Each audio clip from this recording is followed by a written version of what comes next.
long till you've got your next game. So how does that look to get the recovery into the players? Because I thought that the team you selected for about 60 minutes was perfect. Right, it looks exactly like you've just said. I think, recover,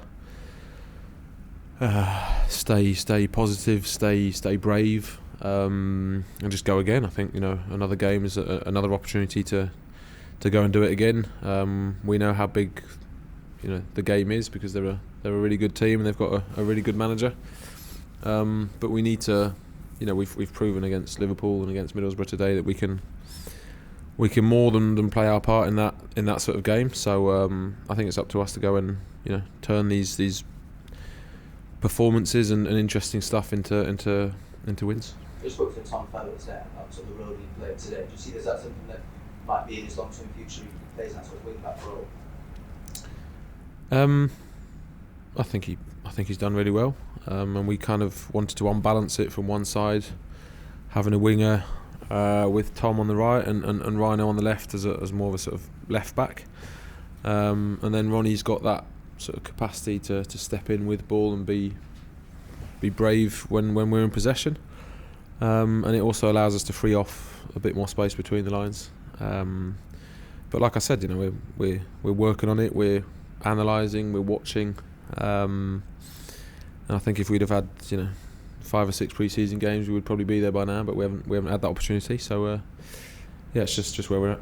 Just one of the other things that Tom said as well is him and a lot of the players sort of feel like it is just almost there. So if you as a manager, is that really positive that the players are in full agreement with you that maybe just one game and it goes your way, you win a game and you're for the races?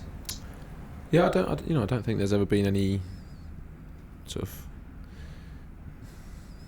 difference between my vision and what they're feeling and how we're all living as a group. I think even in the sort of moments that we've had, we've not we've lost sight of where we were trying to go and what we're trying to do. But it's all down to us. There's no one's going to help us. Nothing outside of here is going to help us. So we just need to keep at it, keep making sure that we're doing the right things. And when you do that, the luck does go your way. But for the moment, it's not quite there. So we just got to keep at it. So what have you made of Sheffield United going from sort of wilder to Sellers to wilder in space of about 6 years? Yeah, it's modern football. I think he would have been majorly disappointed to get that news at the end of last season, especially considering the season that they'd had. But I think we all know how football works and how ruthless and sad it can be at times, because I don't think he deserved it at all. And it's kind of turned around and proven him right by bringing him back in. I think he's a hugely experienced manager. He knows exactly what he's doing and how well he sets up his teams. So again, it'll be a big test. It'll be a good challenge for us. I've just got to go there and do it.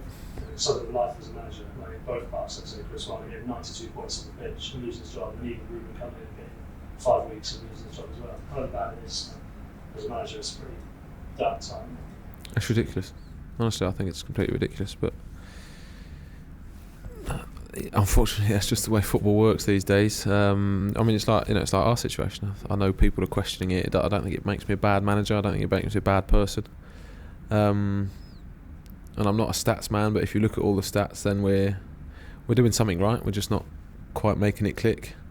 But it takes time, and I've said it I don't know how many times. And the examples of clubs where they've been patient, they've given people a bit of time and backed up what they were doing on the pitch with that sort of trust and faith. I think it's worked out. That's just the world we live in, isn't it?